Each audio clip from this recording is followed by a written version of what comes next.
In our next little segment, we're going to be looking at some different things. Now here's what I've done. This is one of those old doors, and I sprayed a little bit of yellow dye on it, as I did some of the others that we're going to be looking at. And then I put I sprayed it with a half-pound cut of shellac. And I just wanted you to see what it did.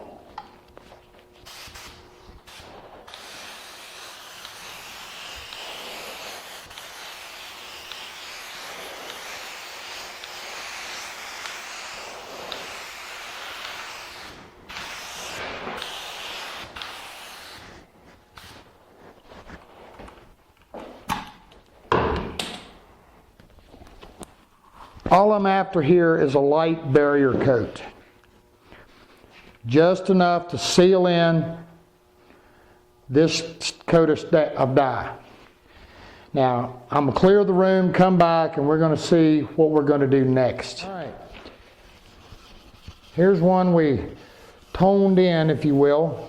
In other words, we used a dye to create us an equal background. In this case, brown. Now, again, playing with colors. Now I just scuff this, make it nice and smooth, give me a little bite. Can't scuff it hard, because you saw, all we did is put a very, very light coat on here. We don't have any finish, we don't have anything here we can really mess with. Now, depending upon what I want, this is a general, I just grabbed some stains. General finish is black cherry. This is using a stain over top of a dye. Works great. Because we've already got a nice, clean, crisp background. Now this is a water base over a half-pound cut of shellac.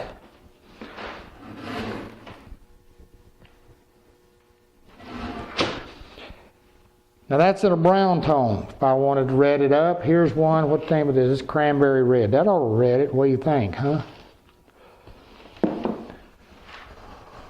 That's red.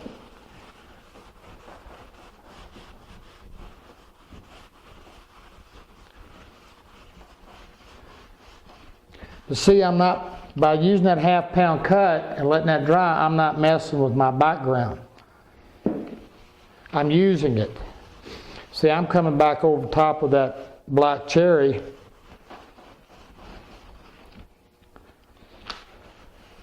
Now this is water base, okay, pretty much all the way through, except for the shellac. Now, we've got a brown background, we used a red over top of it. See how nice and rich that looks? All right, let's go a little further. This is an oil base. Could you use a gel? Yeah. Could you use one of those thin, watered down oils? Wouldn't do you any good. It would just repel it. But a good oil-based stain, one that's got a little bit of oomph to it and got some good pigments in it, yes. Now the scuffing on this opens it up, because that half-pound cut did not seal this all the way off, nor did the dye. So it's going to let this get in here a little bit.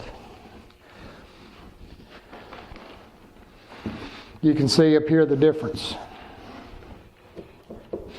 And it's not always going to be perfect, and when you're spraying, you're going to have to, this piece of wood right in here may be a little lighter, and you may have to come back.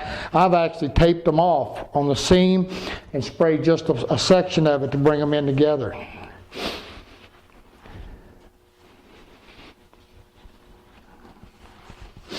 Just a light brown dye until we had it colored. Ain't that pretty? Yeah, I know.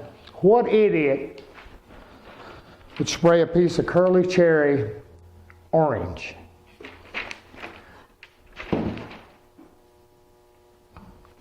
Kind of get the idea? All right. I'm doing my little 600 thing. Now I'm not saying, guys, I'm wiping. I want you to know that I'm just making sure I ain't got nothing in here major. Because if I've got something major, and then when I get into my top coats, then I'm going to cut something off. I want you to understand the premise of what we're showing you. Is taking ugly wood, off-color wood, and stuff like that, laying down that base, giving it a uniform color. We're using the dyes to do it, and we're spraying them because we have more control. And to be able to get that background built. Okay, this is an orange. It's actually a raw sienna. It's not really orange. On this cherry, it's going to show up orange for the simple fact that I've got some of the red background in there. Now this is the color right here. It's burnt umber. Now this has also got the shellac. Now burnt umber, this is a Mohawk, so it's a commercial type stain. It's actually a lacquer sort of a lacquer rather than a pure oil. But by layering it on, you guys like natural cherry, do you? I do. You know, it's one of the hardest colors in the world to match.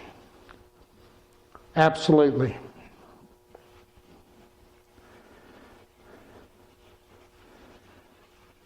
Now I've got it sealed down, remember? I used that little half-pound cut of shellac. So guess what? And I got an oil base. So I can just have at it, man. I can get with the program.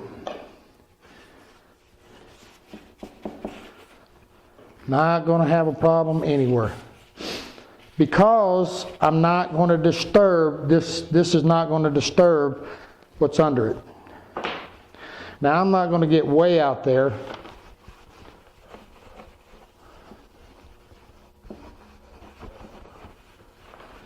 And I want to get it wiped down good.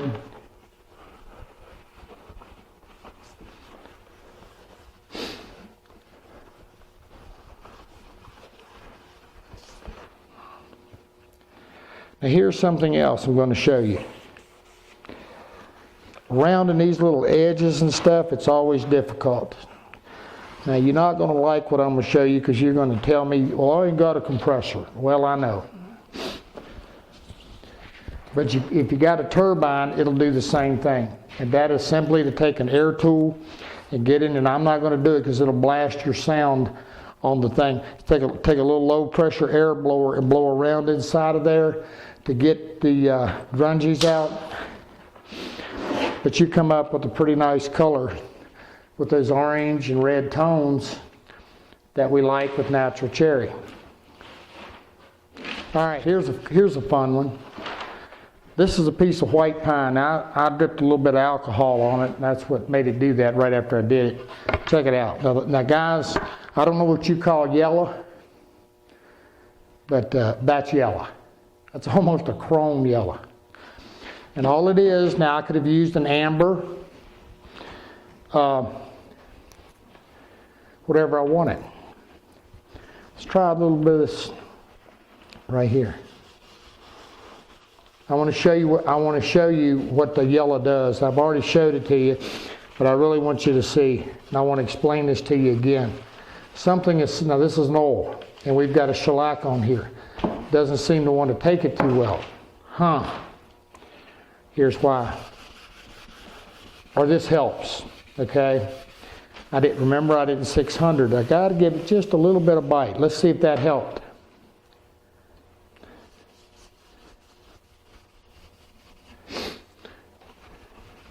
Some. But see, when you're layering over, now, if I had not,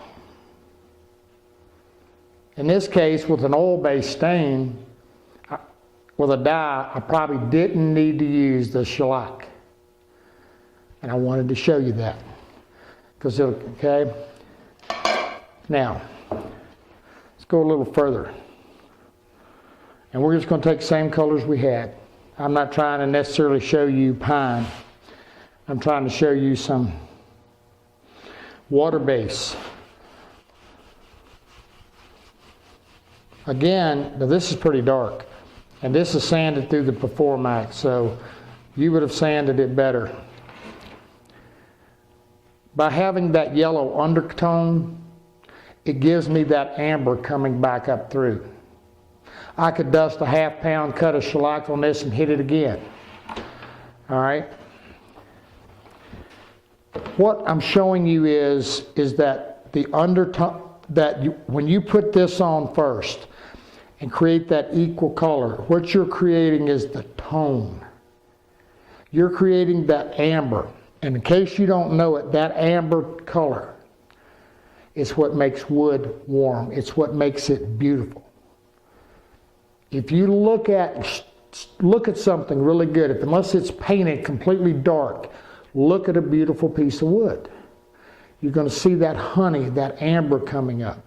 Yellows, give it to us, okay? Yellows and ambers, give that to us. Let me grab one real quick over here. Here's that antique cherry oil base. Now, if I wanted to top coat this after using this oil base, I'm going to tell you this again, I need to put down a little half-pound cut of shellac.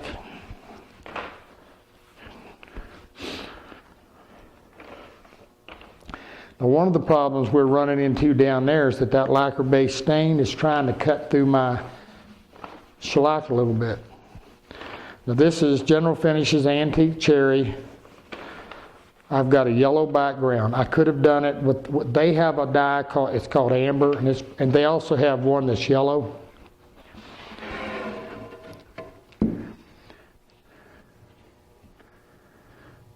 Now I want you to try this, then I want you to go get some of that thin watered down stuff at the box store and smear it on. Tell you what, you ain't got to do it, let's do it.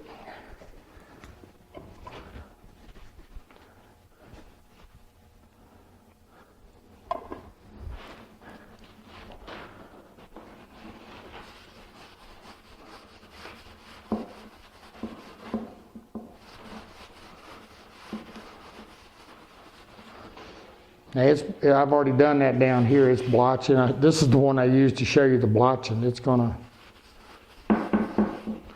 There's that one, and there's that one. What you think? Now again, I can keep going.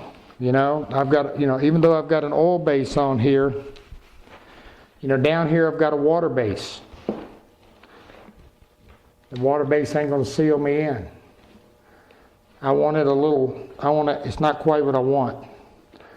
I've done them where I've used 2 or 3 stains. I want a little redder. What have we got here? I want a little browner. This is why I like water base.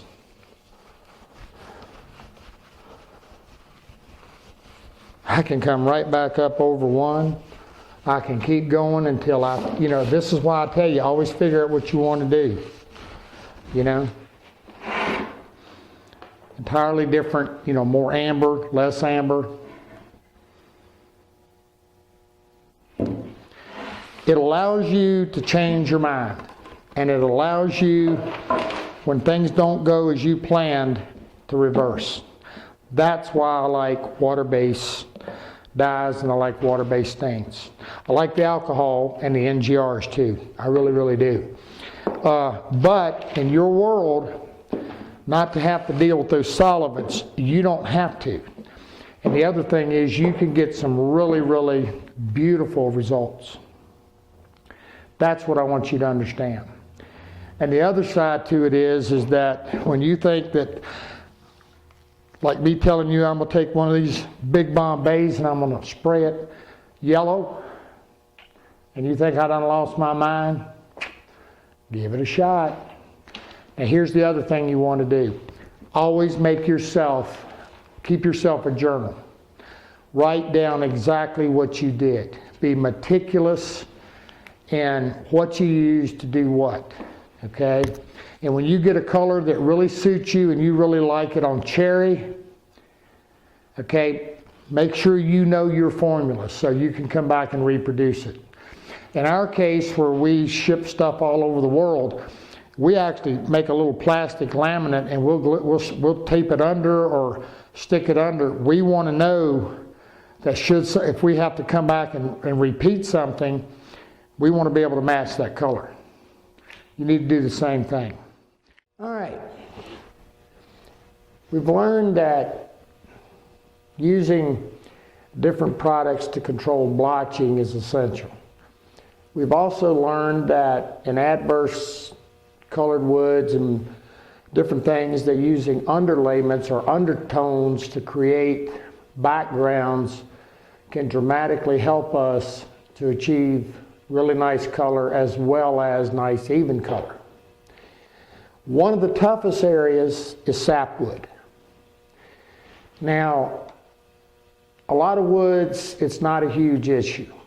But when you get into cherry, depending upon your desires, it is or it isn't.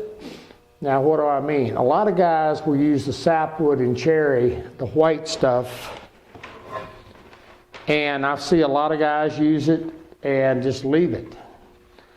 And they like it. That's okay. I'm not one of those guys. Now, common sense says that if you don't like sapwood, do your best to avoid it.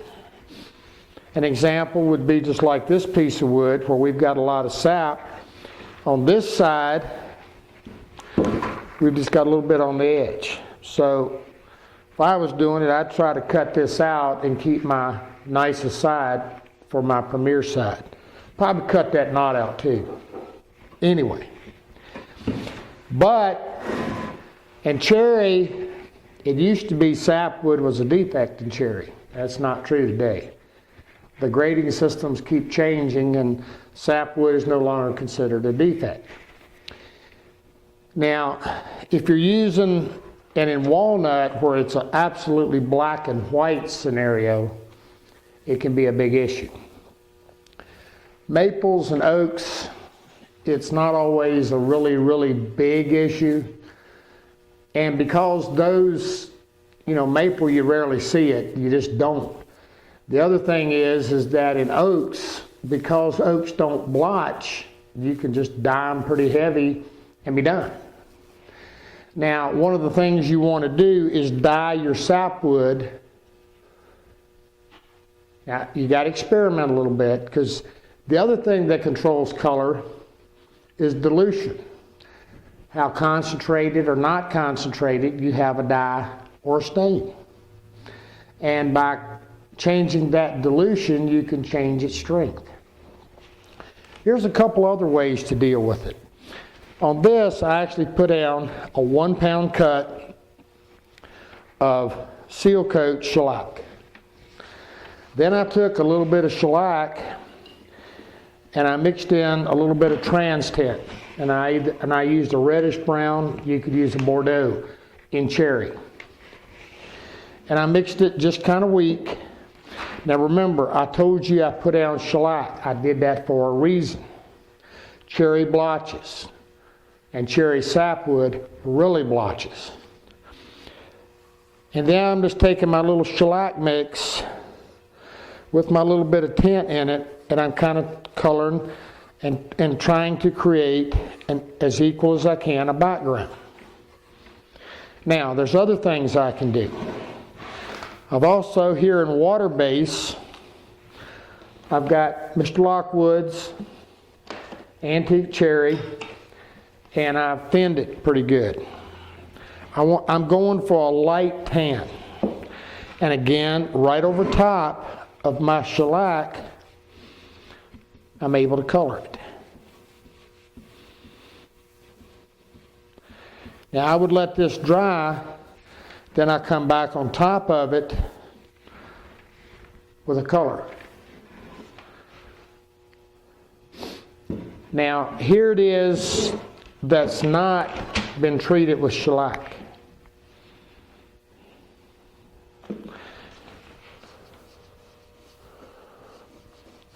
You can see instantly it's much darker, and you can already see it's going to splotch. Blotch, splotch, it's the same thing. Okay. Now, using Mr. Lockwood, I could put down a coat of shellac, let it dry. I could also put down some water-based finish, let it dry, use it over top. Now, again, I'm a little more prone, I like spray. I'm just able to do a whole lot more things. But it's still possible to do it by wiping. Spraying, now what I have in the gun, this little gun, and you don't need a little teeny gun, you can use a big gun. What I've got in here is a little bit of Mr. Lockwood's. I thinned it down, just water. And this has no treatment.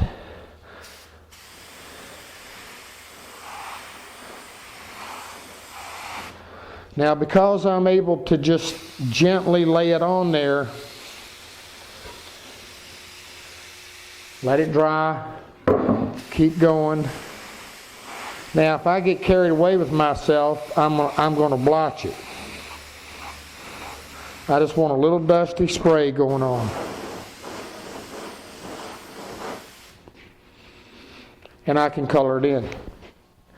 Now, this is one of those things that you're not going to color this in to match this. You can, but it's very, very difficult, particularly if you're trying to go with a natural color.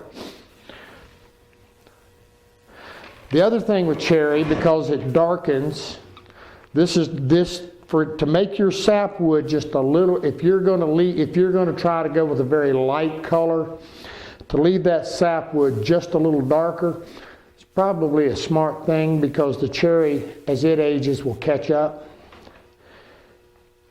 Now, the other thing we looked at,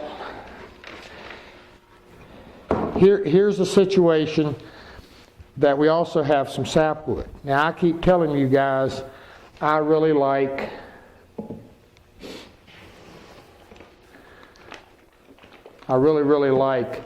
these water-based stains. And I also told you that they're about as least prone to blotching. The only thing I know of better than the water-based stains, as far as blotching goes, is the gel. Now I can put out a light tan color, and if you notice on this sapwood out here, I'm getting a very... Now what I would have done here would have been to have colored this with my stain, let it dry good, then I could have came right back on top of it, stained it again. And what I would have done would have taken something like this light brown and colored the whole piece, then came back over top of it, let that dry, did a wash coat, you know, the ½ pound of shellac or 1 pound cut, and let that dry, then came back over top of it with another color in order to have given me a nice even color. Now, this isn't showing a huge amount of difference, but it can affect it. This side of this board is saying it with 150. This side is saying it with 220. There's not a whole lot of difference. And that's because the pigment in this product is pretty strong. Now remember we talked about dilution? Well, it's the same thing in the quality of a stain. Think about it. Like I've told you before, oil's much cheaper than pigment. Water's even cheaper yet. So when you've got companies that are putting a tremendous, and the more pigment, like I told you, the more pigment you have, the object of the game is to use just enough finish, which is the binder. That's the glue that glues it on. Just enough to keep it in a solution where you can wipe it. That's one of the reasons good water bases dry so fast, is because there's not a lot of finish in it. It's enough to hold the pigment together. And it's laying down, it's a finer pigment, as we've talked about, and it lays it down much more thoroughly. Now, that said, is that you have to experiment yourself and see what's doing the job. But again, getting a background is something that you really, really want to do. It's what makes all the difference in being able to get a uniform color. You can't get a uniform color on top if you don't have it on the bottom. Now here's a case where I would have wanted to go on a little further. Or perhaps in this case, I would not have used the shellac. Nor would have I used a dye. You can see even spraying. Now I sprayed too wet, and I wanted you to see that. I'm getting a little blotching out here on the cherry. What I want, but I'm getting good color. So what I want you to see is that in this case, the shellac is sealing me off. It's a 1 pound cut. It's not letting my stain get in there. That's where when you're working with blotching and toning, you have to play. If I had, I've written this, and I'm just going to, in my opinion, okay, I've told you that the gel stains are probably my best choice for just home use. It in the top coats, and that's true because they just do not blotch. But I got to be honest with you, using a good quality water-based stain and then coming back with something as simple as a 3 or 4 top coats of a gel, it'd be pretty hard to beat. The other thing with the water bases is I've told you, you put on 1 coat, let it dry, it behaves very much like a dye. It's not as strong as a dye. Dyes give us the most thorough coverage. They color the most even, meaning that they will take light spots and dark spots and color them in the best. Water-based stains, good ones, they run a really, really close second. Now, when we get into woods like the figured maples and whatever, where we want it to blotch, then that's a different animal. That's when we definitely want the thin dyes. Now we're going to talk about ebonizing and chemical stains. Now, why would I put these together? Well, because there's a whole lot of guys out here who think using the chemical stains is really cool. Maybe so. I don't care for them. Here's what I have found using the chemical stains is 1, the result is unpredictable. 2, a lot of them are inherently dangerous. But the biggest factor of all is, what's the point? What do I mean? Well, you know, like ebonizing ash or oak or whatever, whenever you want something black. You know, there's the recipe about taking vinegar, putting it in a jar, put steel wool in it, the acid in the vinegar dissolves and eats up the steel wool and it makes a black solution. And you use it to color your wood. It works. Again, unpredictable.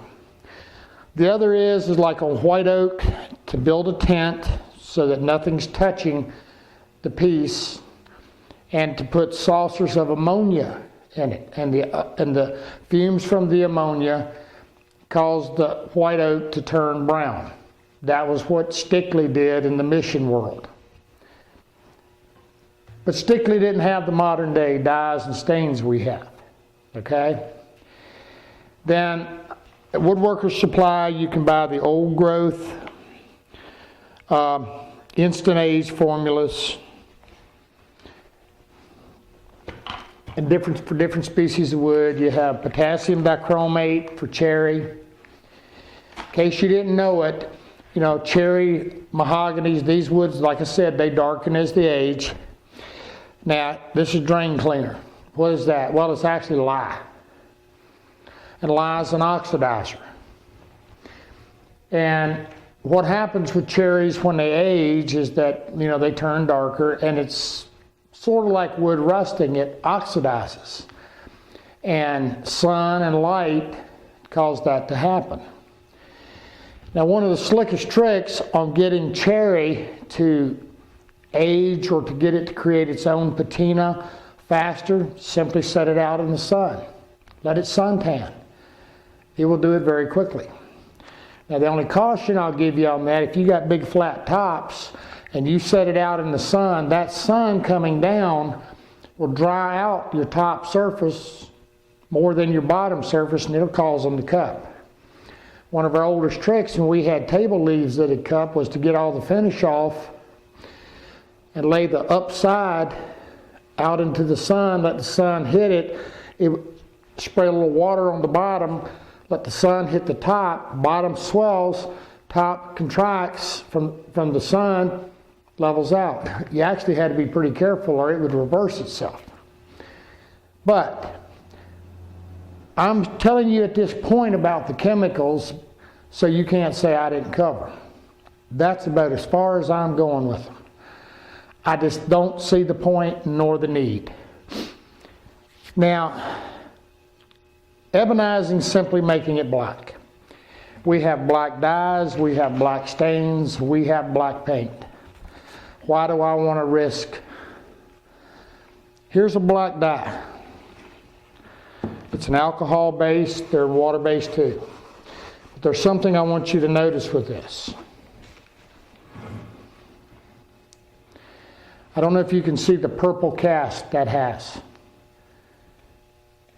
Maybe not on camera, but it's going to come up purple.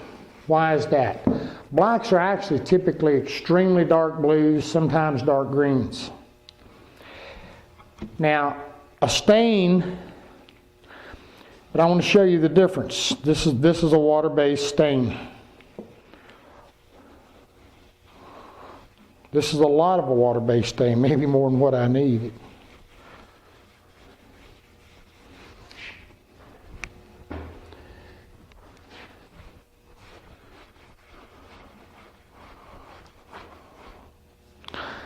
You see the difference in the two blacks?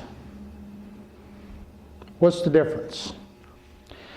Well, this is much blacker. Now why is that?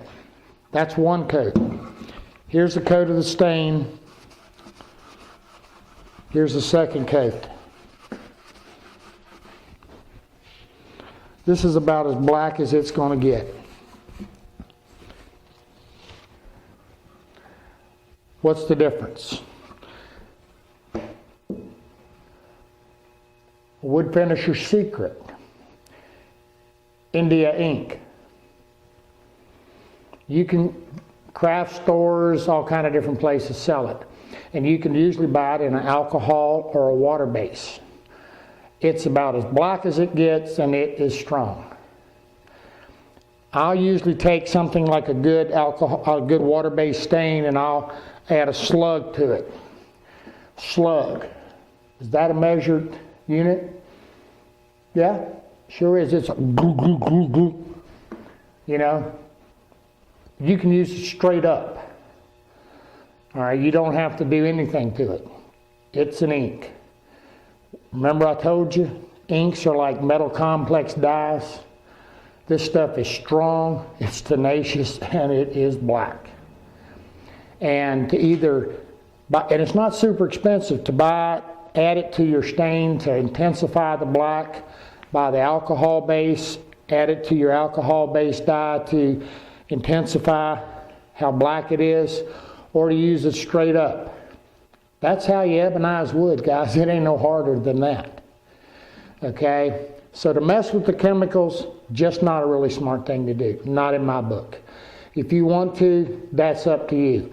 But the bottom line to it is be extremely careful. Glazes. Another one of them finisher secrets. Exactly what is a glaze? Well, for the most part, it's anything that you can put over top of something else. Kind of dumb, right? Well, not really. Glazes allow us to create extremely dramatic effects. Glazes are another type of layering finishes, and that's one of the big secrets.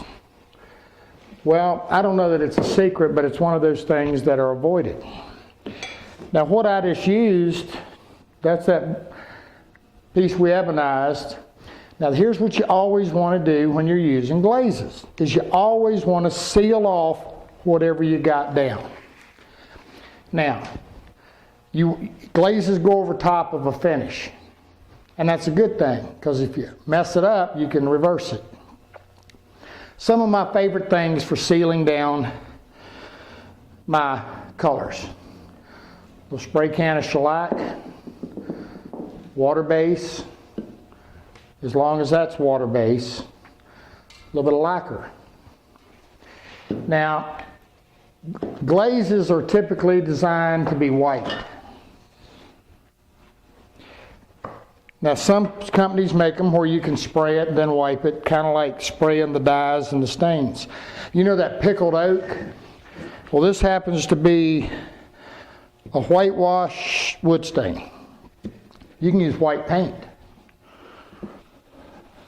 This is how they get that pickled oak effect. Simply on oak, because it's got a porous grain, you put it on and you wipe it back to whatever point you want. In this case, where it's water base, I can simply take a little water, not drop it.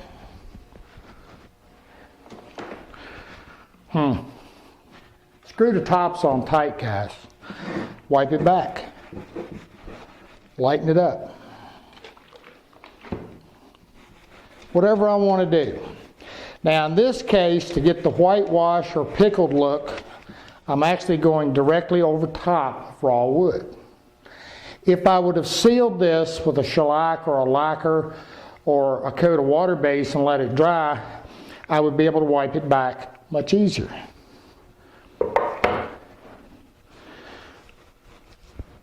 Let's take a look at that. Here's a piece of ash that down here I got a little bit of finish.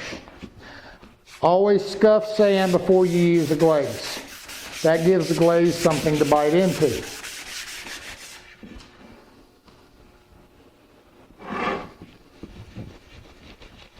You always want to put your finish down, a coat of finish, seal it off what's under it before you do your glaze.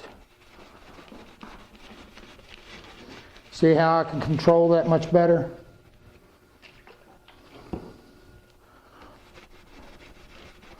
And I can actually, if I really want to, I can actually just completely get rid of it.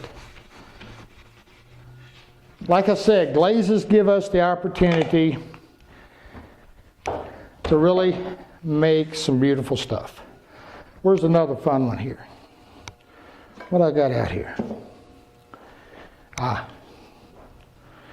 Here's a piece of ash, like I said, that this is one we was doing the yellow background on. Sealed it off. And after I sealed it, now I've got it sealed, I used a little bit of shellac, and here's some blue paint.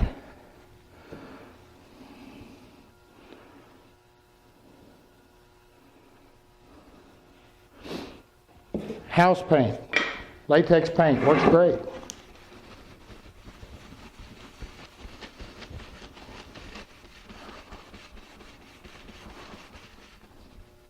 Now, I'm not showing you that these are colors. I'm just showing you that you can get quite creative with it.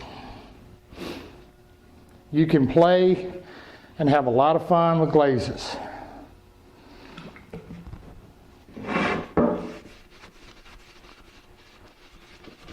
See, the finish underneath is what, now you see up here, this is where my seal stops.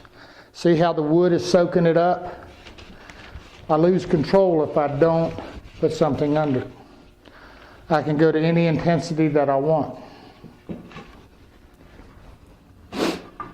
Now, here's a piece of pine. This is the one we've been playing with. Has water on it. I don't know how that happened. Billy must have sneezed up there behind that camera. Anyway, here's the other thing glazes do. Now what I've got here, this is a water base. This is, in woodworking, this is probably one of the most traditional and one of the most used, simply a Van Dyke brown. Now glazes are usually thick, relatively so. Now here's one. This is M.L. Campbell's. It's a little thinner. Now it's actually an oil base, just like the stain. Now here's one, and if you read on the front, Mohawk makes this. It's called a heavy body glaze, and they ain't lying. The thicker the glaze, the more it's going to hang, and that's kind of what it does. Let's look at this a bit. Now here's what I did. This is the piece that we were playing with, and I actually sanded through the edge, sanded through my corner. Like if this was antiquing something, I wanted a distressed look. I took it out, laid it down on the gravel, and walked on it a little bit. Took a few keys, beat it a little bit, sanded through an edge. And like if I had a pull where a hand would be touching it or around a knob or something, I wore it through. Then what would I do? Well, then I glaze it. Glaze is like putting dirt on. And you want to put it on pretty heavy and let it really get down into the recesses of what you're doing when you're antiquing. Or you're trying to get that old look. And depending upon how much you leave or how much you take off as to what look you're going to get. See how it lays in there and it emulates the dirt that's collected over years?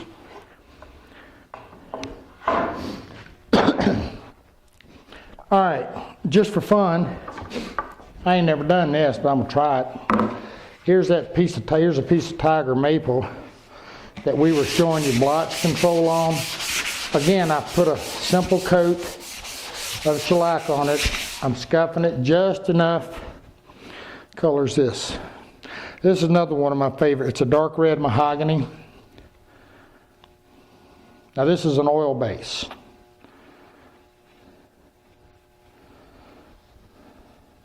And it's really heavy. But what I want to do is to show you how glazes can be used to affect our color, our tones. They really make it rich. That's what I like about glazes. They highlight, and like I said, depending upon how much I leave, is going to be how much color I'm going to get.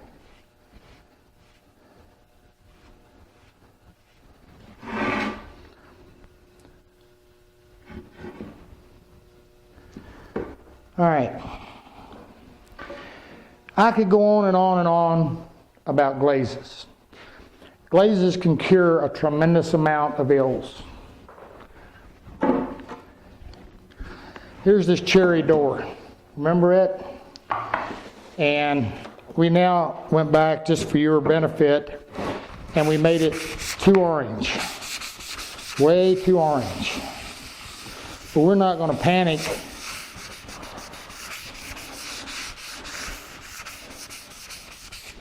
Because I'm going to reach in here and I'm going to take my red mahogany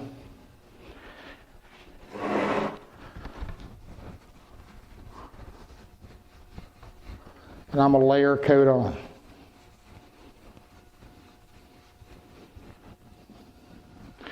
Let it set a little bit, so it dries a little while. Then you just come back and wipe it down so that you get a little bit more even color.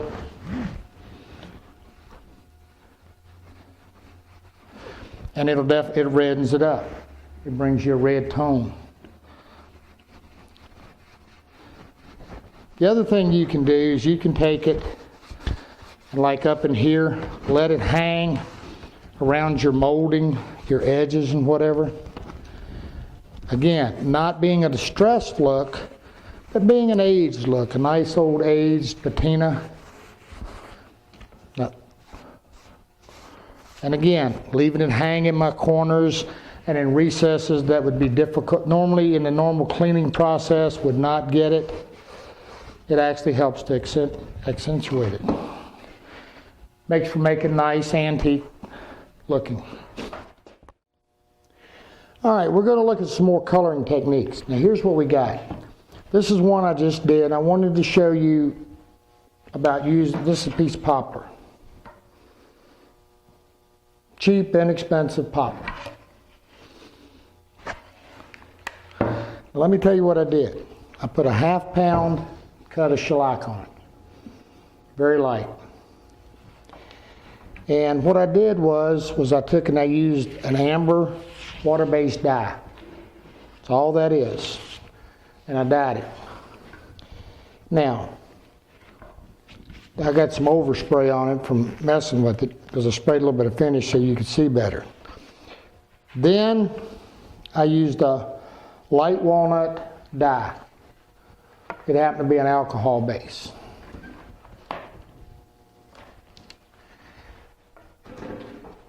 Then I came back, I let that dry. I put about a pound cut of shellac on top of it. Let it dry. Lightly scuffed it. Then I started playing with glazes.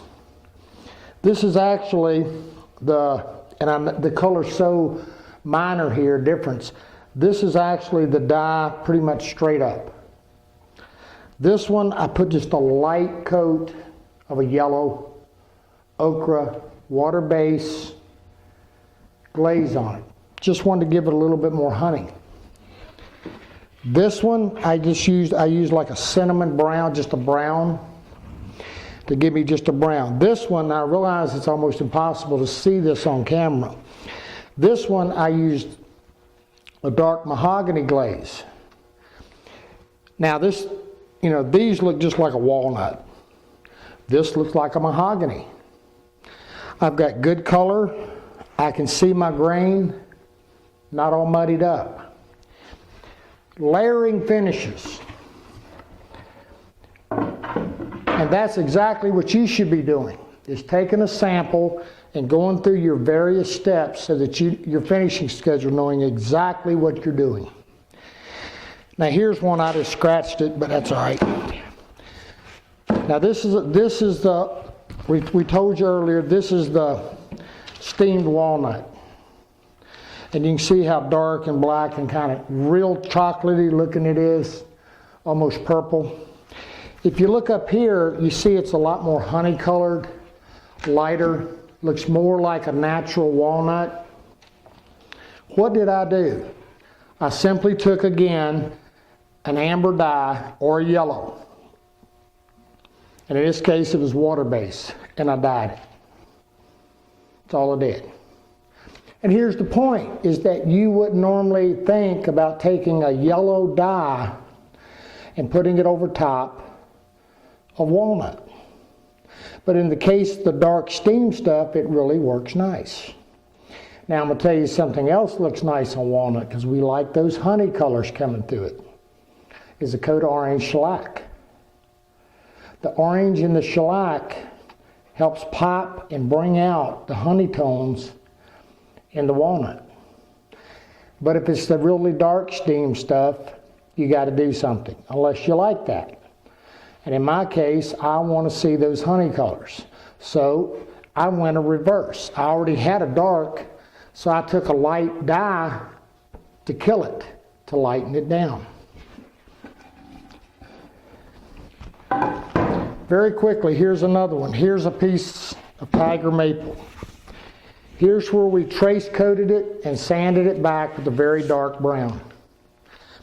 We put a brown dye on it. Well, it's too brown. Maybe. Depends upon what you like. But am I stuck with this? No, I'm not. I can, again, what am I going to use? Well, I could reach in here and take a little yellow ochre glaze.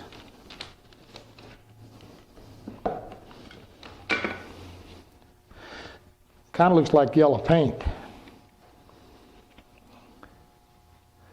This is the water. Now, I'm going to tell you this. When I'm using a water-based glaze, my preference is to use the water-based finish under it. It seems to bite better. Bites good. Or shellac. Bites well to shellac. And what I can do here, in yellow, these go light. They don't change a great deal on a top coat. So is there an alternative? You better believe it. I can reach over here and let's see. Here's a yellow water-based dye. Let's say I want to get some more amber to that, some more honey. About out of this stuff. Now in this case, what I did was I just took and put a little bit of lacquer on it.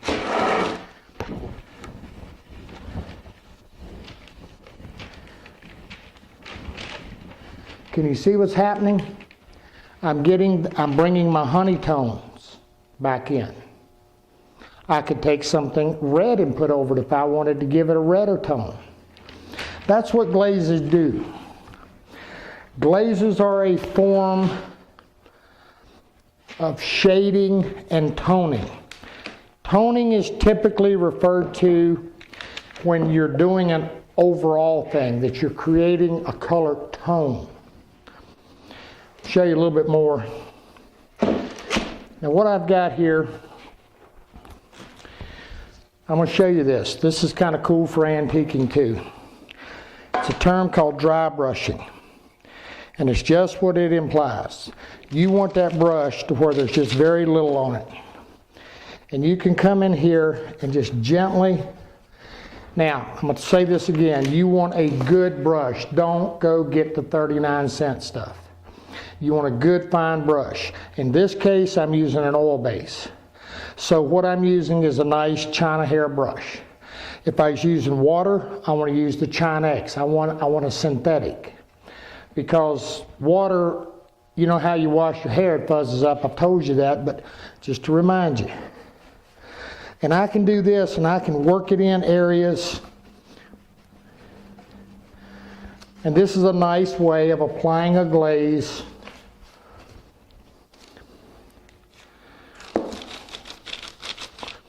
By hand. Because one of the biggest problems with glazes by hand is that wiping disturbs everything. That's the reason my preference, of course, is a spray finish. But in the case of glazes, like I said, they make some. But in the case of a glaze, with a nice brush, I have far more control.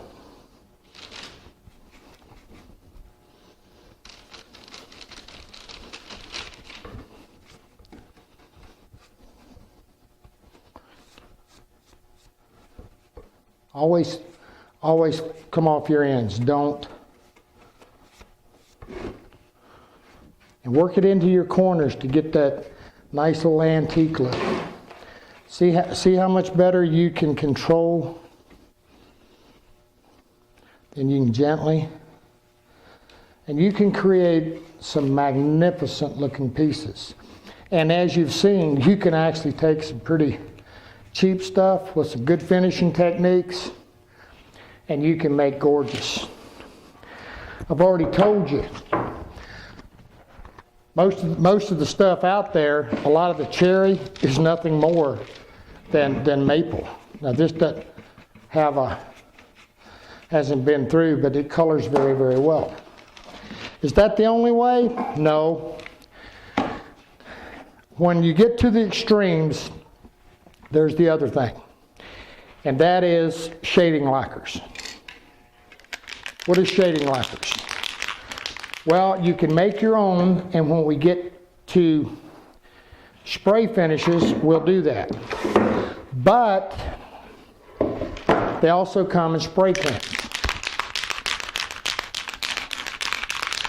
And basically what it is, most of them are a lacquer finish, and they have a pigment in them. Simple as that. There's two terms. One is shading, and that is where, well, here we go. We'll just use this. That's where we actually just kind of dust the color very lightly on top of it. We're actually painting it. We're creating a translucent paint on top. This is shading because I'm doing the whole thing. Now, or toning rather, that's toning. I told you wrong, toning. Shading is where we do, some of them call it cooking. I can't say the word, cooking. And you know how when you bake a cookie and around the edge of it, it gets real dark? That's the term. And that's where we actually come in and we take darker colors and we create shades.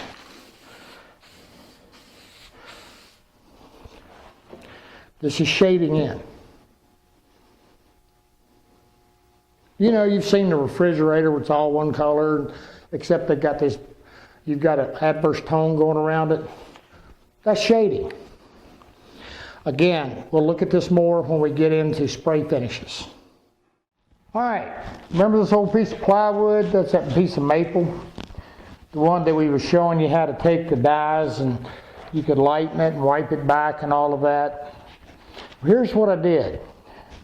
I actually took and wiped it back down with a yellow dye. But I've got, you know, I didn't get it all and I wasn't about to try bleaching it. Because what I want to show you here, now this I could probably wipe. This isn't so big that I couldn't take a water-based stain and wipe it. And definitely an oil. But what I want to show you is spraying a stain.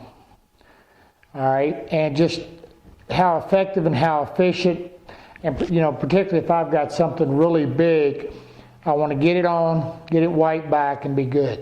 Let's take a look at it.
All right, now my stain is on. I can wipe it back.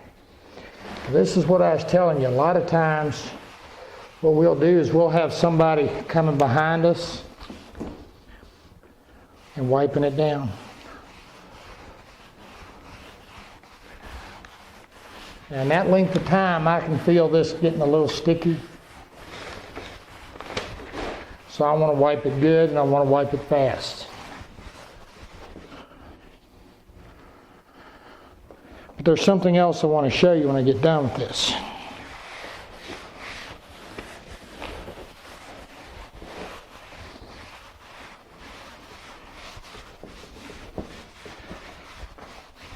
But before I show you this, I'm going to tell you what we're going to do. I'm actually going to take this stain and I'm going to thin it a little bit and I'm going to tone it. See how fast that's drying already? And when I tell you this stuff dries quick, I ain't joking. Now you can already see that quick, and that's what I want you to see. See the lap marks I'm getting? That fast. Okay, what would I do? Well, I'm going to take a little bit of this stain and get my rag wet.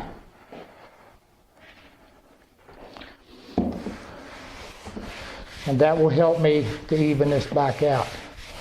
But I don't want to play with it, you can bet.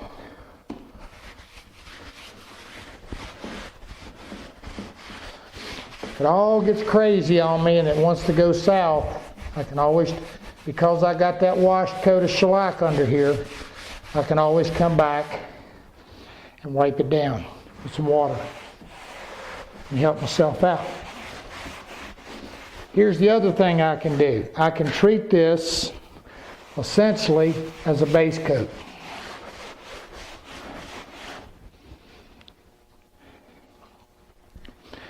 Now that's the part of water-based stains I want you to see, is how quick it dries. NGR's just as fast. So when you get going, now this hadn't dried in yet good, but it's a whole lot better. I could have improved it a little bit more. And one of the things I could have done was to thin my stain just a little bit. All right, here's what I've done. I've taken my stain. Now this was one of those general finishes and it's pretty thick. So I thinned it about 50% with water, half and half. Here's what I'm after. And I've turned the pressure up a little bit to break it up, atomize it, make it small little droplets. And all I want to do is mist it on. All I'm going to do is use it for a tone coat. Let's watch that.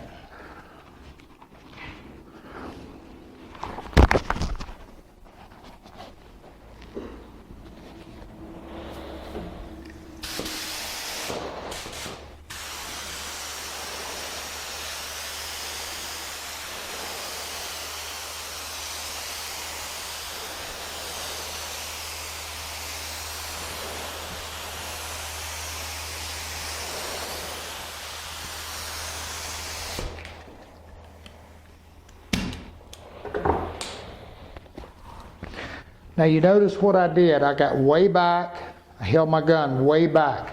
I just want to dust it. Now right now it's going to look a little splotchy and whatever because it's wet. But once this dries, we're going to have a much even, nicer color and everything else. Can you see that okay? Now once this is dried, I can top coat it. If this was an oil base, okay, remember I told you, you don't want to be piling, and I wouldn't do this any further. I would go no further than what I have right here. If this wasn't giving me what I wanted and I need to do it again, I'd put down another light coat of shellac. And if this was an oil base, I would have let the oil base dry very well. Then I would have put a light, about ½ pound to a pound cut of shellac barrier coat, then another coat of stain, then my spray coat of stain. And the reason for that is that building a pile of stain up there, when you put your top coat on, it can't get through and bite into the wood. And you create an adhesion issue. That barrier coat of shellac is going to do two things. One, it's going to solidify the top coat, bite down into the wood, the next coat of stain bites to it, and then the next top coat is going to bite to it. That's what you're doing. You're creating adhesion. Not only are you creating a barrier, but you're creating levels of adhesion. Okay? Now when this dries, like I said, it's a water base, and when it dries, it's going to look pretty nasty. But once we throw a top coat on her, she's going to come back and dance. Layering finishes. Toning. Good thing to know. All right, what we're going to look at now is more on tinting and toning. Now, I could spend days on this, but I'm going to simplify it the very, very best I can. Here's something at this point, what we've done with this piece of plywood. Remember, we took the stain, the water-based stain, we stained it, we had the yellow dye, then we stained it, then we came back and thinned down our stain a little bit and sprayed it on to help even out our stain. Now what I've done, and between the dye and the stain, I put a little thin coat of shellac. And that was to prevent the blotching thing. Now what I've done is I put another thin coat of shellac on top of this. And I've lightly scuffed it a little. Now for all intent and purposes, if I have my color, I'm good. But let's assume for a moment I'm still not happy. What can I do? Well, we could glaze it. That's an option. We could scuff it down and glaze it. That'd be a very good option.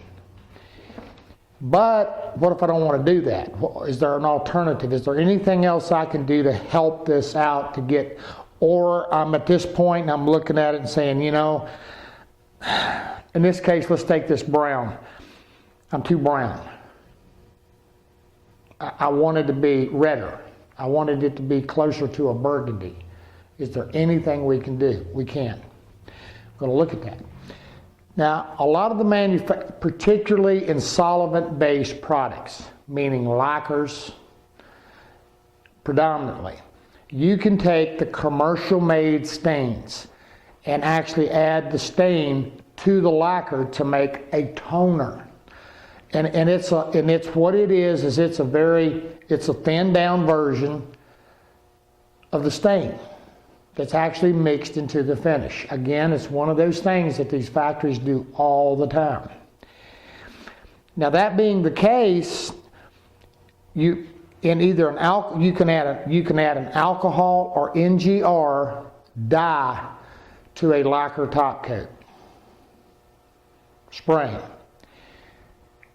You never want to exceed 8 ounces to a gallon, as far as you want to go. Now, if you use an and I doubt you're going to be doing this, but I'm going to tell you anyway.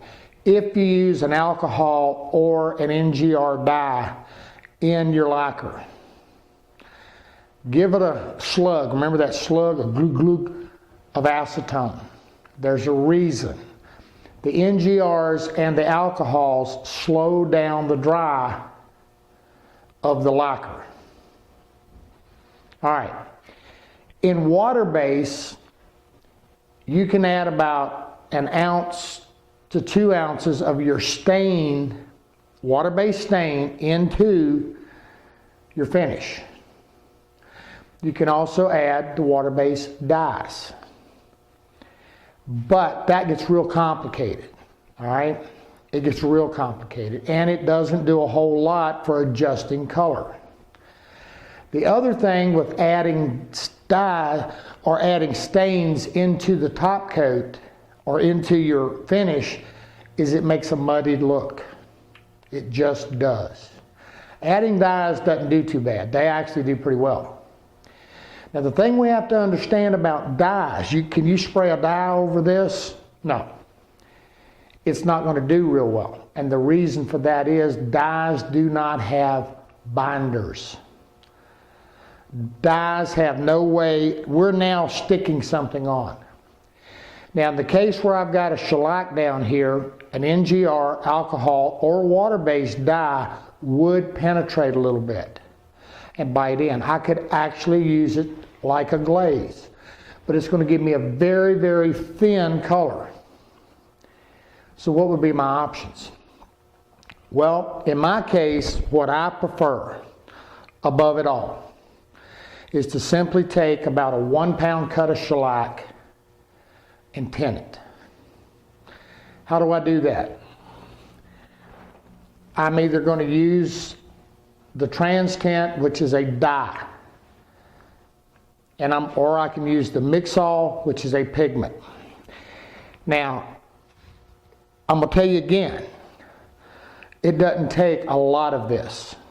Playing with it on a sample is the key to give you what you want. There's another help, and I know this is getting confusing, is one of these finisher's wheel or color wheel. Now, people see these and they're like, they don't understand it at all. It's quite simple. If you have a color that lies somewhere in this spectrum, let's say here's a cordovan, which is pretty red, and you want it to be, if you want to change it. If you add one of these colors to it, it's going to show you what it will change. And they give you burnt umbers and cordovans and raw umber and raw sand and all of these. But your dyes, your trans tints and your mix-alls, you will find colors that are close to these. This is simply a guide. For example, if I've got a cordovan and I add a black to it, what am I going to get? If I have a raw umber and add a black to it, what am I going to get? Or one of these, basic colors, what am I going to get?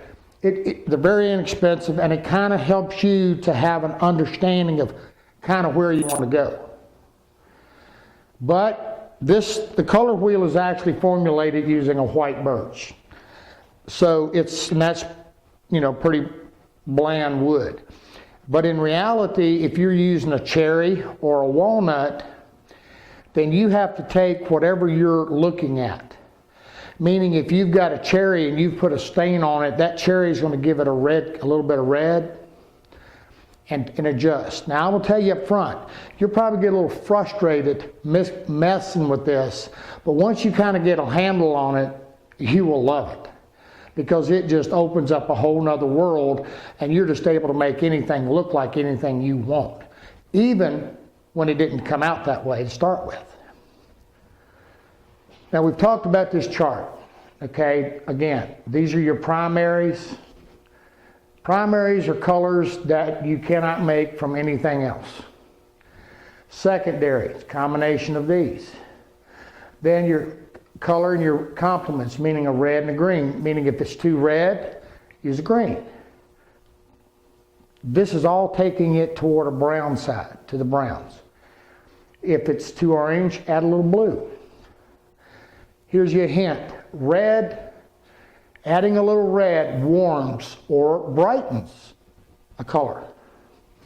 Adding a black cools it down, subdues the color. Let's take a burgundy, for example. A burgundy is a red and a black. The black is cooling it down. That's simple, okay? Now I'm going to give you another hint. Particularly the black. A little bit goes a long way. Go easy. Now, typically when you're mixing this stuff, to have a little eyedropper, because it doesn't take much. And this stuff is counted, I've told you before, it's counted in drops. A very little goes a very long way. But I want to show you very quickly what I'm talking about. Here's a piece, this is just a piece of oak plywood. And in here I have a water-based finish, and I have about 1 ounce of water-based stain in it.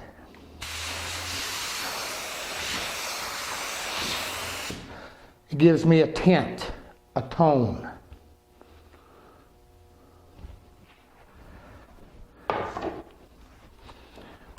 And that works. Okay. I will tell you also up front that the solvent base, using the solvent-based stains. Now, can you take an oil-based stain like a general finish or a Minwax and mix it in a lacquer? No, don't do it. It's not real compatible. I'm going to tell you something else too, is that if you're using water-based, do not take one manufacturer's stain and mix it in another's finish. There's too many variations in chemistry at this point with water-based.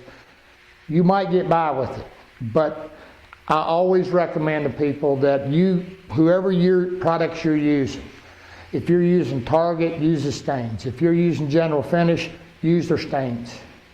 Keep it compatible. If you're using Gemini, you're using any of these guys. If you're using ML Campbell, it doesn't matter. Varathane, all of it, stick with the same product line. There's two things that happen. One is you get real familiar with the colors. The second thing is that you're familiar with their whole product line. And the more you know about, instead of jumping all over the place, find you a good product and stick with what they got going on. you come out a lot better. Let's take a look. This is actually some shellac. It's about a 1 pound cut, and I took a little bit of trans tint Bordeaux, which is red, and added to it.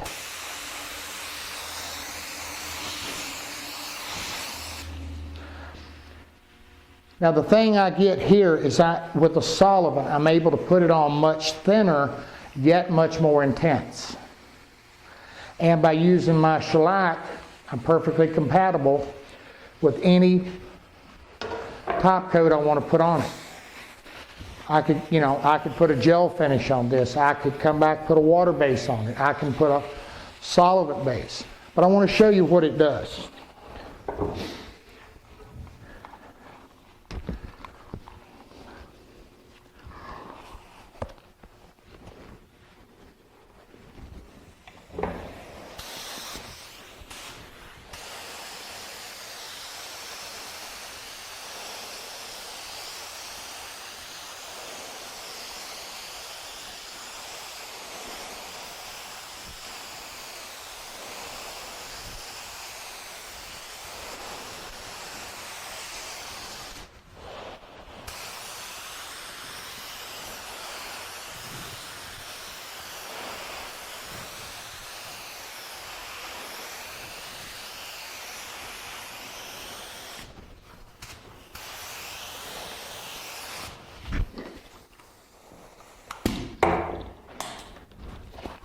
Now,